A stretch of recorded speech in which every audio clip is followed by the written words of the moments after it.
Chapter 73. After dropping Chi-Yin off, Tang Yu returned to his car, lit a cigarette, and exhaled slowly. The scene in the piano shop earlier didn't worry him. Chi-Yin wasn't going to run off and tell Ye Chen anything. Even if she did, it wouldn't matter. Things were already past the point of return. Now it was time to act. He planned to dig up the full truth behind Chi-Yin's parents over the next few days and finally pull her out of the shadow of the Dragon Soul organization. As for Ling Han, that situation was more complicated. Her memories held pieces of a long-buried conspiracy, and too much time had passed to easily uncover proof. One thing at a time, Tang Yu muttered, flicking ash out the window. Then he called out mentally, "Dog system, what's the reward for completing the piano plotline?" Ding. Reward issued, Dementor's Eye. Please check, dog host. Tang Yu blinked. Oh? He expected some half-baked garbage again, but this actually got his attention. A quick scan of the rewards info from the system left him wide-eyed. Some Dementor's Eye. Activate during moments of mental instability. Temporarily dulls willpower and allows subtle implantation of behavior or ideology. Highly effective in coercive environments. Best used on the weak-minded. Brainwashing optional. Holy crap. This system was either a Taoist monk or a cult leader. It had no chill. Still, Tang Yu's strained relationship with it eased slightly. This was the real deal. A brainwashing tool. Was making machine unlocked. 1,000 schemes formed in his head before he finished his cigarette. First test subjects. The Grim Reaper squad, of course. So he pulled out his phone and called Bai Wanyi. Yeah, what now? Her voice came flatly across the line. Remember those 4 guys I asked you to detain? Any news on them? They're still in the holding cells, she replied. Didn't find any priors, though. You said they had criminal records. Turns out, they're ghosts on paper. She sounded frustrated. Tang Yu chuckled. Come on, you trust your instincts, don't you? Meet me at the station. Late night snacks on me. Bai Wanyi hesitated for only a moment before agreeing. She still owed him a favor anyway. By the time Tang Yu arrived at the detention center, Bai Wanyi was already waiting. Dressed in a sleek black cycling suit, every line of her figure was outlined with precision. Her Harley motorcycle rested beside her like a steed before battle. She looked like a futuristic law enforcer, tough, smart, and sharp-eyed. Tang Yu gave a playful whistle. Damn, beauty in motion. Keep running your mouth, and I'll have you detained, she snapped, rolling her eyes. Detaining a man for admiring you? Where's the justice? Tang Yu grinned as they walked inside. As they passed through the security gates, Bai Wanyi lingered near him, eyes sharp and curious. She remembered overhearing Tang Yu's thoughts once. And ever since then, she'd been itching to know just how much this man really knew or planned. Why are you tailing me? Tang Yu turned and raised an eyebrow. Shoo. Don't follow me, woman. I need to go brainwash those 4 guys. If I don't, how can I use them to screw Ye Chen later? All right, Bai Wanyi said, narrowing her eyes. Fine, I'll just check the surveillance room. She turned and walked off, leaving Tang Yu to do his thing. Inside the interview room, the 4 members of the Grim Reaper squad were already seated, looking tense. Being detained didn't actually bother them that much. Getting caught by a master and not dying? That was basically winning the lottery. But when Tang Yu entered, they all instinctively sat up straighter, eyes wary. Why was he here? Hadn't he already let them go? They swallowed collectively. This man, this earthward realm monster, was dangerous beyond comprehension. Tang Yu didn't say a word. He simply stared. And that stare, calm, cold, calculating, froze the air. Pressure built like a vice around the 4 of them. One of them felt like he was suffocating. Another's knee began bouncing without his realizing it. And then a soft purple light flickered in Tang Yu's pupils. In that instant, the world tilted for them. Their minds dulled. Their thoughts slowed. Their defenses cracked. Tang Yu leaned forward and spoke, voice deep and commanding. Are you satisfied with your job? They shook their heads. Happy with the pay? More head shakes. Do you want a steady, peaceful life? Nods. Slow at first, then firmer. Do you want to fish during the day and earn $1 million a month for a side dish and soup? Nod, nod, nod. Tang Yu smiled. And then what are you waiting for? Join the down group. Free the oppressed villains of the world. Erase inequality. Starting today, we are Davarish. A beat passed. The 4 men blinked as if a fog had cleared. Something shifted in their eyes. The once loyal soldiers of the Dragon Soul had been converted. You know what you're supposed to do now? Tang Yu asked, leaning back. Touch fish. Clubhouse. Clubhouse and 4 dishes, 1 soup. Tang Yu's eyelid twitched. Wrong. You become good people before you go to the clubhouse. Understood? Yes, Tang Xiao. They responded in unison like schoolboys. He was satisfied. This squad would now become his inside men, traitorous pawns disguised as lapdogs, tools to dismantle the dragon soul from within. Meanwhile, in the security office, Baiwanyi stared at the monitor with a blank expression. And did they just say 4 dishes and 1 soup? She rubbed her temples. This man was impossible. She turned off the feed and walked out, muttering under her breath. Back in the interview room, Tang Yu now sat casually, legs crossed. All right, he said. Tell me what you know. The 4 eagerly reported everything. It only took a few minutes before Tang Yu pieced together the outline of their mission. Ye Chen was going to Yanjing. The one overseeing Suhang now? Lu Junzhuo. In the original story, this guy didn't appear until halfway through. Ye Chen's junior brother. Strong, cunning, and hungry for the throne of the Dragon King. He was also the one who repeatedly betrayed Ye Chen later in the story, causing massive damage, and eventually forcing Ye Chen to kill him in a brutal duel. But because the story had collapsed, Lu Junzhuo was already here. Tang Yu grinned. Plot armor's thinning fast, Ye Chen, and I'm the one cutting holes in it. Chapter Chunvan 4, 2-5. Zai, 2 bike trouble. So this guy's trying to grab the Dragon King's throne? Tang Yu snorted, a crooked smile on his lips. In any normal timeline, that'd be a disaster. But in this case, dog eats dog was music to his ears. Let Lu Junzhuo fight Ye Chen.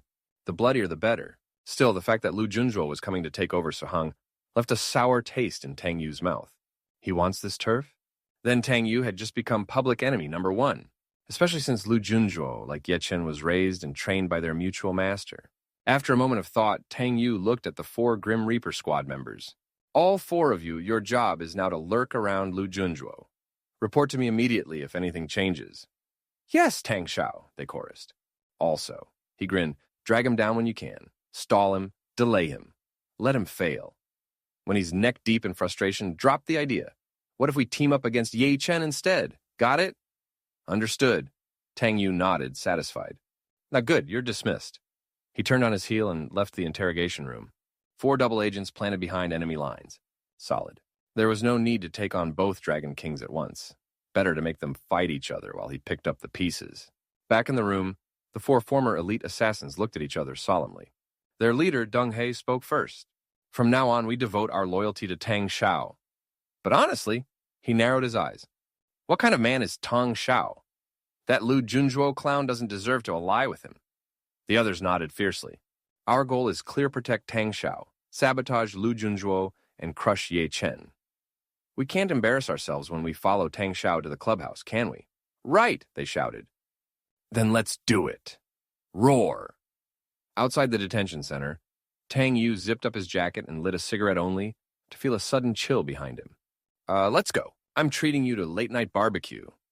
Baiwanyi tossed him a motorcycle helmet. Tang Yu raised a brow.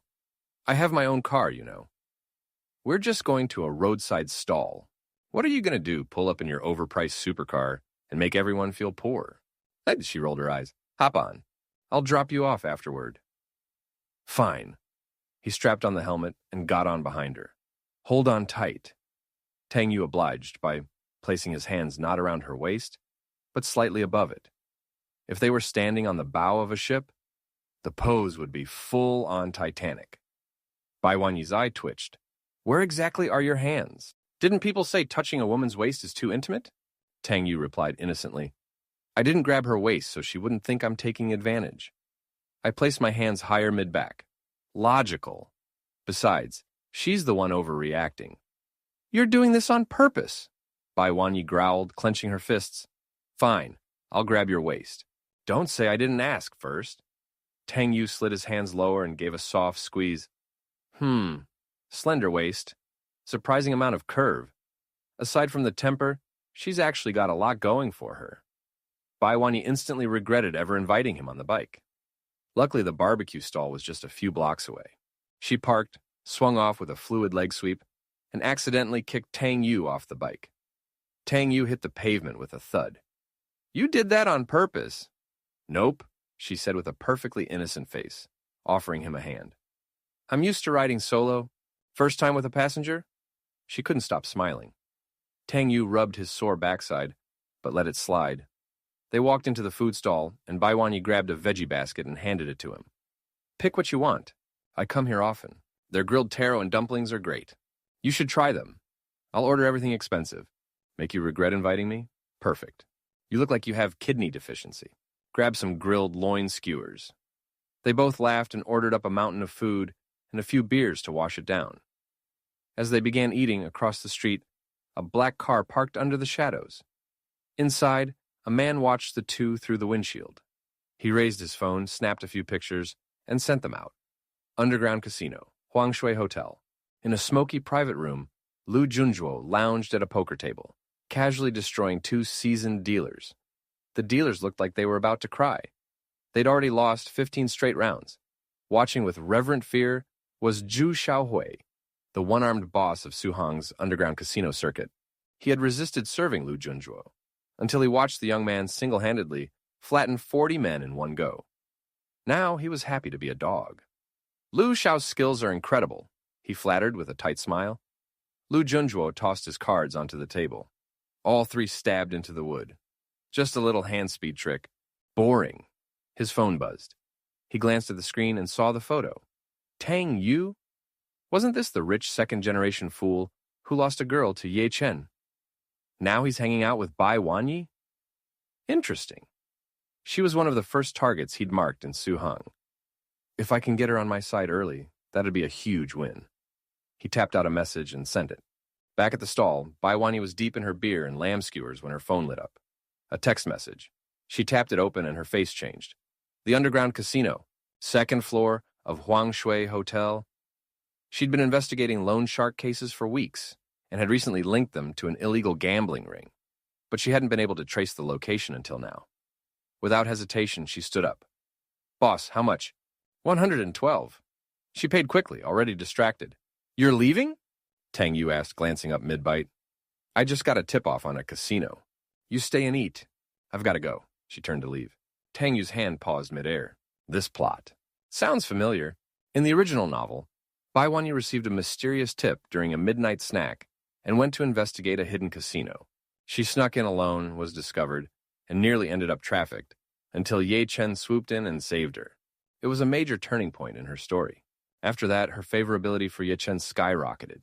But Ye Chen wasn't around anymore, which meant if she went in now, she'd die for nothing. System, who's behind this? Tang Yu asked silently. No response. Figures. The plot's already off the rails. Now it's on me to keep track of everything. He stood up and followed her.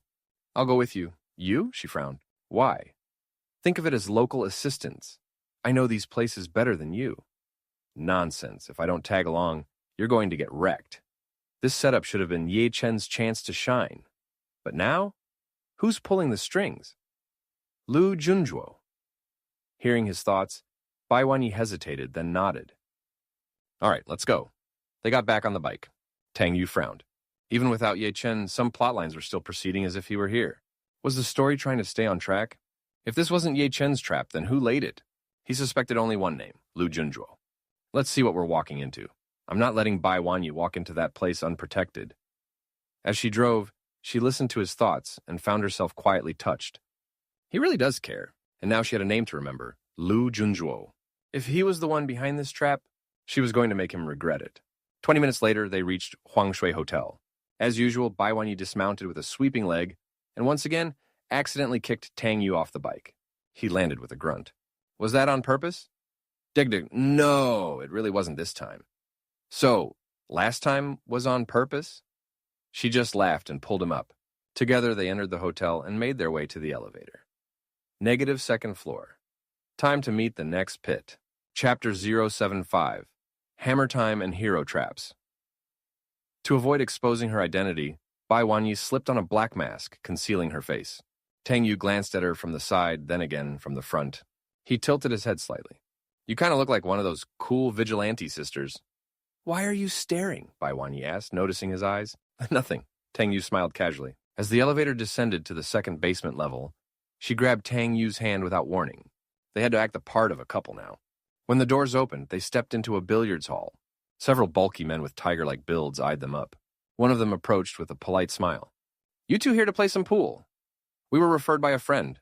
Thought we'd check it out, Tang Yu replied coolly. You know the rules? Instead of answering, Tang Yu pulled out his phone, turned it off, and handed it over. The man nodded in approval. Then he turned to Bai Wanyi, who silently followed Tang Yu's lead, handing over her phone without hesitation. With both phones surrendered, the pair passed through a security gate. A hidden panel opened, revealing a narrow passage that led into a different world. The moment they entered the underground casino, the pungent stench of smoke made Bai Wanyi cough. More than 24 tables crowded the floor, each one jammed with gamblers playing empty dice. Slot machines clinked in the background. Over by the wall, fishing games blinked in a psychedelic daze. Curses and cheers erupted, constantly rowdy energy filled the room like a bar on a Saturday night. Scantily clad waitresses weaved through the chaos, offering drinks, chips, and whatever else the high rollers wanted. Tang Yu led Bai Wanyi to the cashier's desk. Let's exchange some chips first. He traded in 200,000 wen, handing half to her. Bai Wanyi took them reluctantly. She wasn't here to play. She scanned the crowd, her brows furrowed. How many families get ruined in places like this every night? As they moved around the floor, several hidden cameras quietly locked onto her. In the monitoring room upstairs, Lu Junzhuo stood in front of a screen, arms folded, smirking as he watched the couple below. There they were, Tang Yu and Bai Wanyi, just as expected. So the little fool took the bait after all. Lu Shao, your orders? Asked Zhu Xiaohui, the casino boss, standing beside him. Do it, but don't hurt the woman, Lu Junzhuo instructed calmly. That waist beside her? Kill him. He had no idea how strong Tang Yu actually was. Ye Chen hadn't mentioned the embarrassing beating he took, and the Grim Reaper squad had been arrested before reporting back. Lu Junzhuo's plan was simple. Let his men attack. He would swoop in, heroically save Bai Wanyi, and disappear without even giving his name. Let mystery and gratitude fester in her heart. Then he'd reappear, play it cool, and win her over completely. Classic move. Then go, Zhu Xiaohui ordered. One of his men nodded and left the room to execute the plan. Back on the casino floor, Bai Wanyi slipped her hand around Tang Yu's arm and whispered, I've seen enough. Let's get out of here. Tang Yu nodded but frowned. Something feels off. Before he could act, a commotion broke out. More than 30 men swarmed the area, all armed batons, knives, steel pipes, even hammers. The crowd went quiet. That's them, one man shouted, pointing at Tang Yu and Bai Wanyi. Oh, so it's like that, Tang Yu thought. Run! He grabbed Bai Wanyi's hand and bolted. They couldn't go for the elevator. It was a death trap in a place like this. Too exposed, one way in, no way out. Instead, Tang Yu yanked her into a side hallway and burst into the bathroom. You've got that emergency function on your watch, right? He asked urgently. Bai Wanyi nodded and pressed a sequence on her specialized police-grade smartwatch, something her father had arranged. Backup would arrive in 15 minutes. Tang Yu grabbed a hammer from the sink counter and weighed it in his hand. As a defense-based unit with low attack, I guess it's hammer time. The first wave of goons rushed in. A long-haired thug with a watermelon knife led the charge, screaming as he raised the blade and brought it down. It landed on Tang Yu's shoulder with a clang like metal on stone. Tang Yu didn't budge. You chopped me? He said with a blank face. Then he swung the hammer. Smack! Blood splattered. The long-haired thug crumpled to the ground, dazed and leaking, his blade clattering beside him. Are you okay? Bai Wanyi shouted, worried. I'm good. Tang Yu nodded. She grabbed the fallen knife and stood beside him. Partners. Now armed. Seeing her ready to fight, the attacker's hesitated boss said not to hurt the woman. Two of you, grab her. The rest, take him down. Two rushed at Bai Wanyi with steel pipes. The rest surged toward Tang Yu. But then they discovered something terrifying. Nothing worked. Knives didn't pierce. Pipes didn't dent. Blows didn't stagger. He was like a living wall, a stone golem in sneakers. Even a direct hit to the side of his head with a metal bar didn't make him flinch. Tang Yu, eyes calm, raised his hammer again. All right then, it's clobbering time. Chapter 76. Tang Yu didn't waste time with trash talk. He responded with a hammer to the face. Literally. The moment one of the thugs stepped up, Tang Yu smashed him in the head with a hammer. No mercy. No delay. And without the kind of defensive skill Tang Yu had, most of these guys went down after just one hit. The hallway outside the restroom wasn't very wide, so the thugs couldn't even swarm properly. They lined up one by one like zombies from Plants vs. Zombies, running in to get knocked out like they were taking turns. Meanwhile, the two men who tried to delay Bai Wanyi didn't fare any better. They hesitated, unsure whether to actually attack her. Bai Wanyi didn't. She had no sympathy for these kinds of scum. With a blade in hand and years of half-practiced martial arts under her belt, she made short work of both. 2 minutes, 2 down. The fight turned awkward fast. The thugs didn't know whether to advance or retreat. Tang Yu? He was just getting started. Within a few minutes, a dozen thugs were down. Yo, what the hell is this? Where'd they find this guy? He's not human. Nothing phases him. They were supposed to rush in, beat the guy to a pulp, and then drag off the woman. That was the plan. Instead, they were getting steamrolled. Tang Yu grinned. From now on, this place is called Tang Yu Casino. He was having a great time crushing these small fries. He'd activated his passive skill, unbreakable defense. And the thugs, they were too scared to even touch Bai Wanyi now, so Tang Yu just rushed them with 2 knives in hand. Let me show you idiots how to be proper villains. The moment a few more were dropped, the remaining thugs lost it. Forget this. Run! This guy's insane. I didn't sign up for this. The guests in the casino were dumbfounded. 1 second, a wave of armed men stormed in. The next, they were running from one bloody guy with a grin on his face. Tang Yu looked like a war god, chasing them down with a smile. Just as he was about to land another blow, Bai Wanyi rushed in and grabbed his arm. Stop it! You're bleeding! She sounded shaken, her voice catching in her throat. Her eyes were red, terrified. She had watched him get hit multiple times. Now, seeing the blood on him, she was panicking. This is my fault, she whispered to herself. If I hadn't brought you. I'm fine, Tang Yu said with a weak smile. Fine, you're covered in blood. She frantically started inspecting him, lifting his shirt to check for injuries. Not finding any, she reached for his waistband. Whoa, hey, chill. Tang Yu quickly grabbed her hand. No, I said I'm fine. People are watching. Just then, the system chimed in his mind. Ding! Congratulations, host, for surviving the casino plot. Reward, skill, words and punches, 5 uses. Tang Yu's face darkened. Oh, not this crap again. The system had been getting real shady lately. With the plot constantly going off script, the rewards were starting to feel more like a setup than a blessing. The last 2 ancient martial arts skills he received were single use only. If he hadn't used them well, Ye Chen would have killed him by now. And this new one, words and punches, according to the system, the damage of each punch depended on the one-liner you yelled while throwing it. What kind of anime nonsense was this? He started to wonder if the system wanted him dead. Meanwhile, in the surveillance room, Lu Junzhuo was watching everything unfold, and his face had gone pitch black. More than 30 hired thugs. Not enough to take down a rich second gen? Even if Tang Yu were some kind of mid-tier martial artist, he should have taken some damage from all those attacks. Lu turned and glared at Zhu Xiaohui. Your men are completely useless. Zhu Xiaohui shrank back. I don't know what's going on either. This wasn't the plan.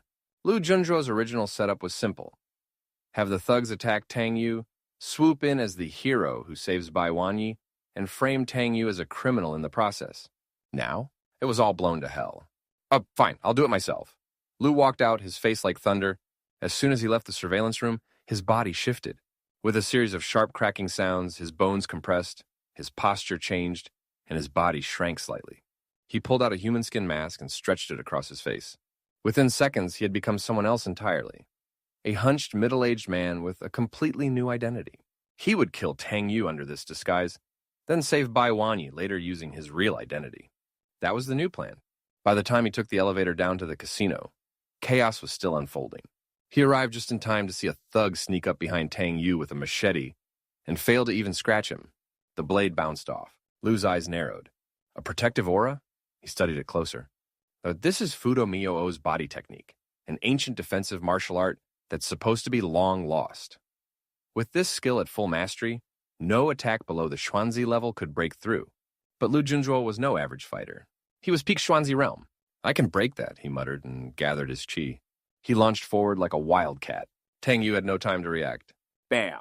A brutal kick hit him square in the chest, sending him skidding back several steps. Pain flared in his ribs. Tang Yu's eyes widened. That actually hurt. His qui was being drained, his defense breaking down. He looked up at the attacker, a hunchbacked, middle-aged man. What's the point of your indestructible body if I can break it? Lu Junzhuo sneered, voice low and raspy from disguise. Bai Wanyi leapt forward with a blade, swinging it at his back in an attempted sneak attack. He didn't even look. 2 fingers snapped backward and caught the blade mid-air. With a flick, the metal snapped in half. Tang Yu's stomach dropped. Oh, great, that is Lu Junzhuo. This guy lives to pretend. Disguises, fake identities, total drama queen. And of course, he shows up as soon as Ye Chen's off-screen. Bai Wanyi, clearly beyond listening now, threw a vicious roundhouse kick straight at his crotch. Lu Junzhuo vanished in a blur. Before she could react, he struck her in the neck with a precise chop. She collapsed, unconscious. Lu Junzhuo's gaze turned back to Tang Yu, cold and filled with murderous intent. Your story ends here.